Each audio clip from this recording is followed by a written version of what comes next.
Comment avoir un bon patrimoine immobilier? Comment se faire un bon patrimoine immobilier? Bonjour à tous, bonjour à toutes, c'est Fabrice Julien, votre coach business, et dans cette vidéo, nous allons parler patrimoine immobilier. Alors tout d'abord, qu'est-ce qu'un patrimoine immobilier, les amis? Un patrimoine immobilier, c'est l'ensemble des biens immobiliers d'une personne en incluant bien sûr les terrains nus. Donc c'est les appartements, les maisons et les terrains. Voilà. Donc moi, ce que je peux vous conseiller pour vous faire un patrimoine immobilier, c'est tout d'abord de diversifier. Donc diversifier les types et diversifier les endroits. Je m'explique. Vous pouvez prendre des colocations, vous pouvez prendre des appartements, vous pouvez faire du neuf, du vieux, vous pouvez acheter à Lyon, vous pouvez acheter à Paris, vous pouvez acheter à Aix-en-Provence, vous pouvez acheter à l'étranger. Voilà, diversifier vraiment à la fois les endroits et les types de biens. C'est vraiment une des clés, ce qu'on appelle ne pas mettre tous ses œufs dans le même panier. Parce qu'imaginons, vous avez tous vos appartements à Aix-en-Provence. Et d'un coup, la ville elle perd sa valeur parce que l'insécurité, parce que plein de trucs. Vous perdez quasiment tout, quoi. Voilà. Voilà ce que je voulais vous dire là-dessus. Donc ensuite, une fois que vous avez diversifié, vous allez jouer sur un effet de levier pour vous créer un patrimoine. J'avais lu le livre d'un pompier qui racontait qu'avec 1 800 € par mois, il s'était fait 1 million de patrimoine. Pourquoi? Parce qu'il avait fait de la dette. Il s'était endetté auprès des banques. Il avait acheté des biens rentables. Il avait calculé la rentabilité. C'est le point suivant. Calculer votre rentabilité. Et en achetant des biens rentables, il avait mis des locataires dans ces biens-là. Et ces locataires, ils couvraient le crédit en plus de lui rapporter un peu d'argent chaque mois.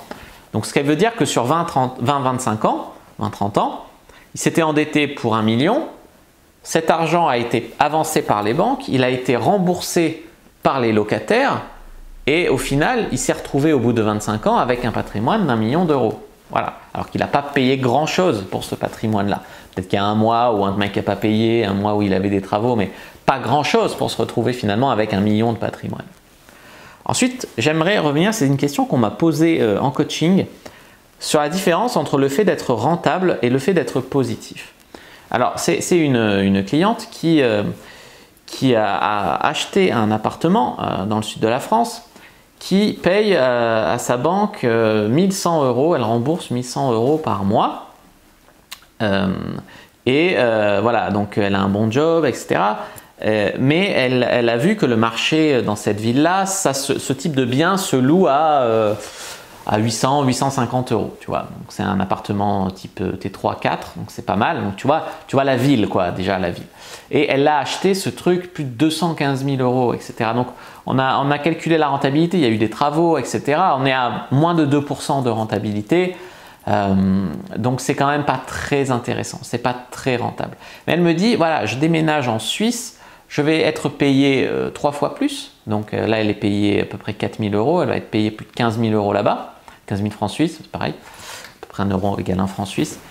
Donc ça ne me coûtera pas grand-chose de continuer à rembourser. Et même si je mets un locataire et que c'est pas, tu vois, c'est pas très rentable, je serai en positif. À la fin, j'aurai un bien. Oui, mais on aura toujours un bien qui sera une mauvaise affaire, qui aura été acheté trop cher avec trop de travaux, où la ville risque de perdre de sa valeur vu la tournure que ça prend. Déjà aujourd'hui, la rentabilité, on a vu, elle est autour de 2%, même un peu moins. Elle n'est pas terrible. Voilà, un bon bien immobilier, tu calcules une rentabilité autour de 4 à 7%, c'est top. Voilà. Donc là, tu vois, c'est compliqué. Autant avoir son argent, le vendre, avoir son argent et réinvestir cet argent dans un bien qui lui sera rentable à hauteur de 4 à 7%. C'est pas parce que ça va être positif ou parce qu'elle parlait aussi de faire baisser son crédit, donc allonger la durée de son crédit pour faire baisser les mensualités et être positive.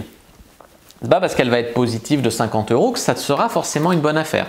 Ça, c'est deux choses très importantes à comprendre.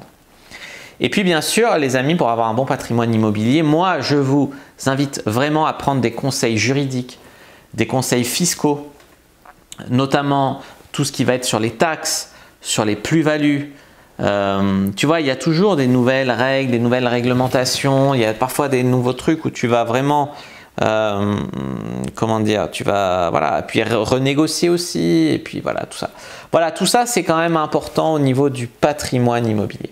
N'hésitez pas à mettre un like sous la vidéo si elle vous a plu, à commenter si vous avez des questions, je répondrai avec grand plaisir. Vous abonner à la chaîne, activer la cloche pour ne pas rater les prochaines vidéos. Me suivre sur les réseaux sociaux, Instagram, Twitter, Facebook. Rejoignez le groupe privé Argent Comptant pour rejoindre des gens qui, comme nous, s'intéressent à l'entrepreneuriat en ligne et aux investissements immobiliers.